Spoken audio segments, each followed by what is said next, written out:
Sveiki, Gintaras iš anglų kalbos kursai.net. Neseniai nusipirkau ZI-8 Kodak video kamerą ir noriu dabar parodyti, kaip aš tai padariau ir kodėl būtent taip, o ne kitaip. Visų pirma, aišku, aš pasižiūrėjau, kur yra arčiausiai šitos kameros ir kiek jos kainuoja. Taigi, pavartęs lietuvišką internetą, ką aš čia mačiau. Galiu parodyti ir jums tą patį. Šiaip jau aš mėgstu labai komentuoti, reikšti savo nuomonę, bet šį kartą tiesiog apsieisiu be komentarų, tiesiog parodysiu, kokie yra faktai. Taigi, vienas iš pardavėjų parduoda šią prekę už 701 litą. Lietuviai moka beje daryti nuolaidas. Čia yra 758 nubraukta ir padaryta didžiulė nuolaida, 60 litų beveik. Ir dabar kaina yra 701 litas, tačiau atsiprašome, bet šios prekės sandėlyje nėra. Toliau randam kitą prekeivį, kuris parduoda pigiau 688, tačiau prekių kiekis sandėlyje yra 0.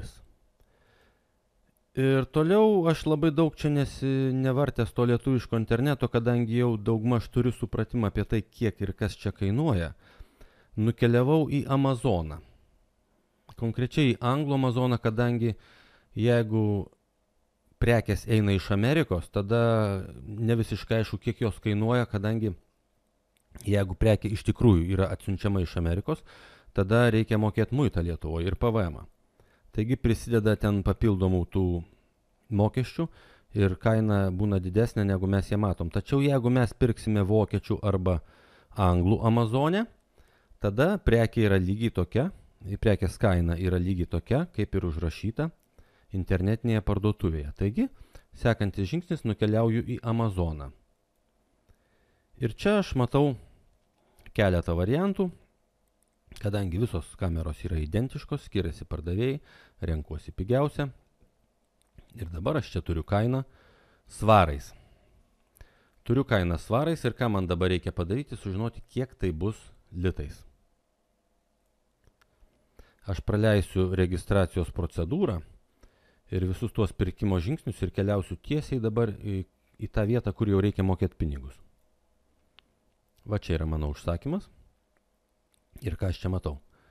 Bendra užsakymo kaina yra 123 svarai, kablelis 11. Ką tai reiškia lietuviškai? Einu į SEB banko valiutų skaičiuoklę, pasirenku, kad aš pirksiu svarus, įvedu 123,11 ir mokėsiu litais. Ir žiūriu, atliekant operaciją ne grynais pinigais, kadangi aš perku internete, tai mano kaina realiai bus šita. Dabar, mieli žmonės, pažiūrėkit, ar jūs matot. Grįžkim atgal.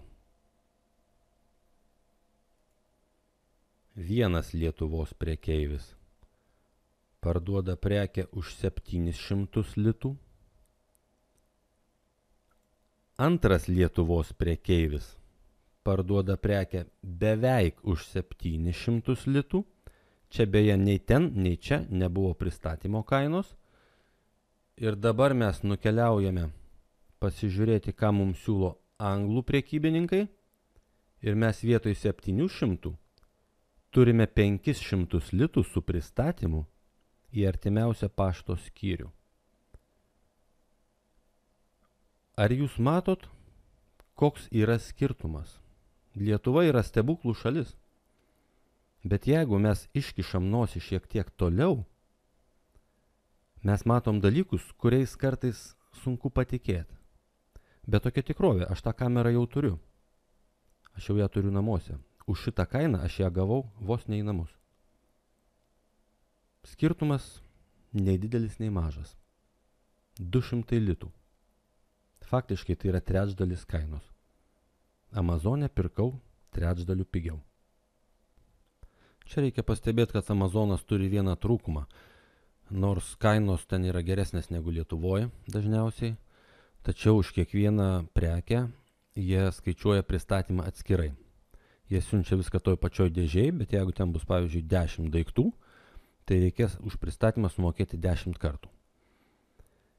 Yra kitų vietų, kur Su pardavėjais galima dėrėtis dėl pristatymo. Arba jie iš anksto nurodo pirmos prekės kainą, o visos kitos kainuoja pigiau.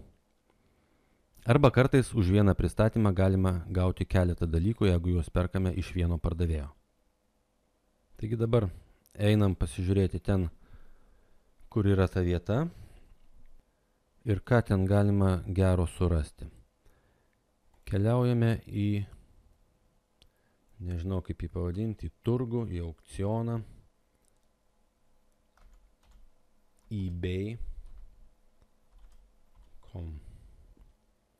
eBay'us nusipelno ypatingo dėmesio, dėl to, kad šitos prezentacijos nepadaryti pernelyg ilgos, apie eBay'ų aš padarysiu atskirą filmuką. O kol kas tuo ir baigsiu. Gintaras Akulevičius, anglų kalbos kursai.net. Ačiū, kad žiūrėjot ir iki kito karto.